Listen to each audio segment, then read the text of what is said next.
المسلمون يحمون الكنائس.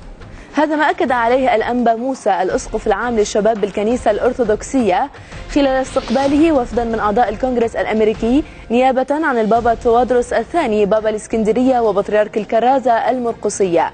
وأكد الأنبا موسى أن ما حدث في 30 يونيو هو أن الجيش حمى الشعب وسانده، مؤكدا أن مصر تتمتع بالإسلام الوسطي والعلاقة بين مسلميها ومسيحييها ولها جذورها العميقة والتي نجد فيها المسلمين يحمون الكنائس.